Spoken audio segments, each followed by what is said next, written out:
All right, so it's not chapter 4 yet. We're on chapter 2. Chapter 2, which I skipped because the book goes in the wrong order. This is whenever we talk about my 3 favorite things, the planes of training. We talk about this is the sagittal plane, this is the frontal plane, this is the transverse plane.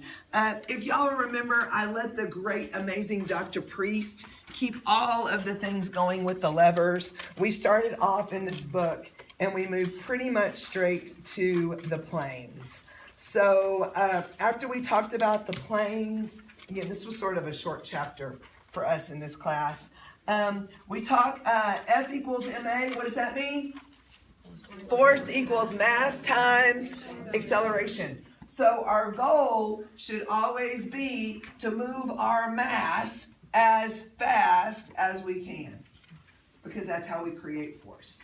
And creating force is always the best thing when it comes to training athletes.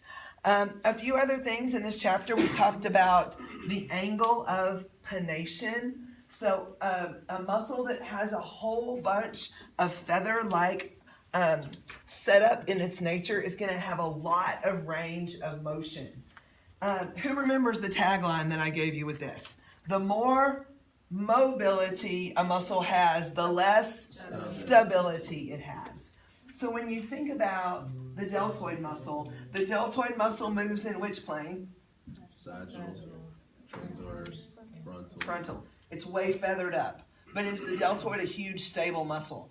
No, because of its level of mobility. Sometimes you got to give a little to get a lot. The first source of resistance you encounter when you land on the planet is gravity. Very nice. Hey, what's friction? Moving something against another force and trying to move it. Hey, how do I feel about weight stack machines? Number one, they're safe. They kind of keep you stuck in one plane. Why do I love free weight training?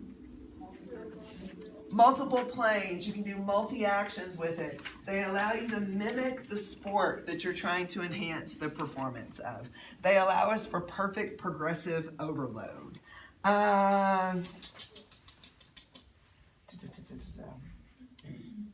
We talk about elasticity and the greatness of bands.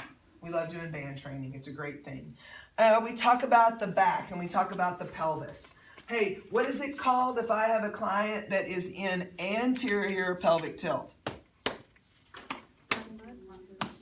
What did we say, butt and gut? Give me the name of it. Lordosis. Okay? Lordosis. So if I have a client that is in anterior pelvic tilt, if I'm thinking rectus abdominis and erector spinae, which one is too long? Rectus abdominis. God bless you. So I need to shorten, contract, concentrically contract that rectus abdominis while I'm eccentrically lengthening my erector spinae. Because you should have just a little bit of anterior pelvic tilt, but not a whole bunch of butt and gut moving right there. So remind me what posterior pelvic tilt is called. Kyphosis. So when you start to see people having that kyphotic curve, we really and truly need to lengthen their rectus abdominis. We need to lengthen across their pecs. We need to teach them to contract their lats. And we need to teach them to stabilize through that erector spinae. So you need to know the difference between lordosis and kyphosis and how that affects the hips going on. Hey, Valsalva Maneuver, awesome for everyone, right? No. We want to really be careful. Valsalva Maneuver is holding that breath, closing that epiglottis. It can create torso rigidity, but there's a cost to pay. You end up blacking out potentially, spike in blood pressure. We really want to encourage all of our athletes to exhale through the exertion phase of their workout. We take care of the shoulders. We already talked about the deltoid. Hey, what is the only plane that the knee moves in? The sagittal. Okay, so what happens when the knee receives frontal plane torque? Yeah. Yeah, career ending, frustrating, injury, pain, all of those things. Now, flashback to what we talked about on Monday when it comes to the female athlete. Why is the female athlete in a little bit more danger of that ACL injury? The Q angle. The Q angle. And also, too, the fact that we have not been good at educating females to load into their glute med before they pivot. So we're trying to be better at educating females about pivoting, planting, and then actually having that knee move in that sagittal plane as it was so divinely designed to do. Okay? That was a quick wrap up from 2. Now let's talk about 4. Y'all know that was my favorite chapter. This is all about the endocrine system. You woke up, you were thankful for your endocrine system this morning. Let's talk though. Remind me what the anabolic chain is.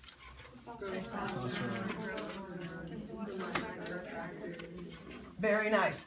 One of the things you're going to need to know, y'all, remember that I love the chart on page 67 with, we talked about a lot of those different hormones, where they come from, and some of their primary purposes. So here's the thing, I'm willing to bet you know that. Hey, we just happened to talk about prolactin on Monday and Tuesday in class because we were talking about females and energy availability.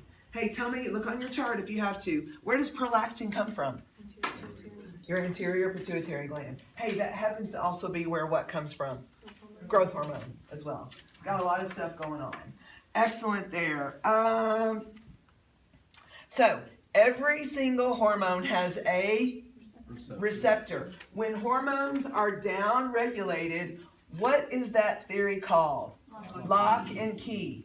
So what happens when there is, or when there are, empty receptors? What does that signal the factory? To stop making. So we want hungry receptors. We want to signal the factories. We've also realized that as far as stimulating anabolic overdrive, as far as Fab5, hey, remind me what those Fab5 are. Large muscle groups, heavy resistance, moderate to high volume, short rest periods, 2 years of experience. We want to metabolically keep everyone in that Fab5 training. You guys, if we can get people to Fab5, if we can get people to hydrate, if we can get them to eat fewer crap carbs, and we can get people to sleep, we can change the world.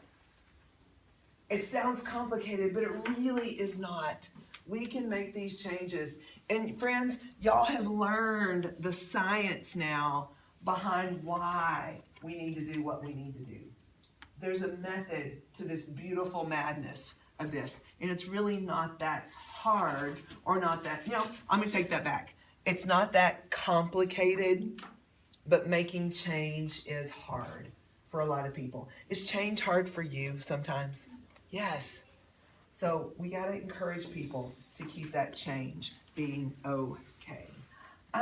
What is neuroimmunoendocrinology? Which 3 systems would that involve? Immune system, endocrine system. Excellent. What kind of people are you? Smart people. Awesome. Okay, we talked about lock and key.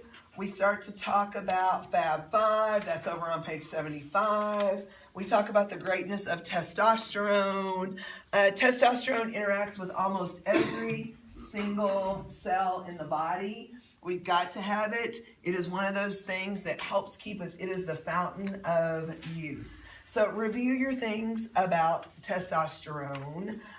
Then we start to talk about testosterone response in women. Can women increase testosterone levels by Fab5 training? Yes or yes? Yes. Yes.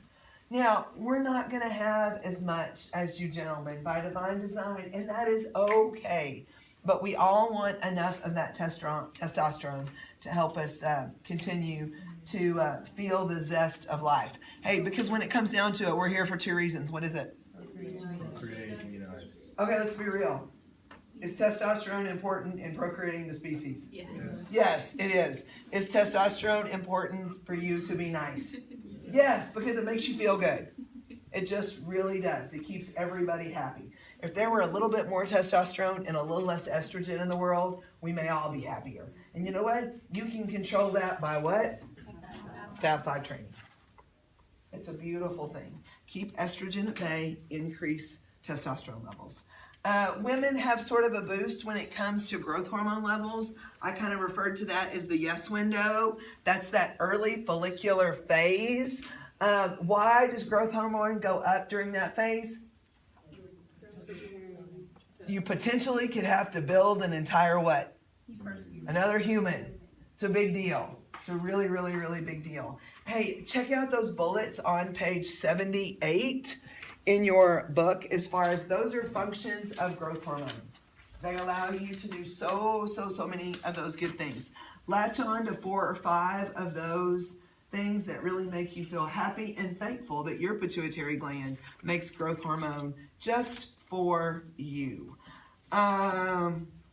Insulin-like growth factor is one of those things that jumps in after growth hormone that allows us to continue to be anabolic. Our book says that it has a prolific effect on that. And we actually see it being efficient and effective up to 48 to 50 hours after a workout, keeping us in that anabolic state as we move forward. Okay, we didn't know all this. We wouldn't have even had to talk about this chapter. Okay, so which hormone is primarily at play whenever you are catabolic?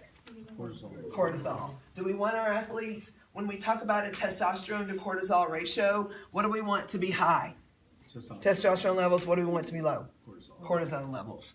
Our cortisol levels. So that's a really cool batch about that chapter. We're going to take a break because it's easier for me to upload. We're going to wrap 5 and 6 together.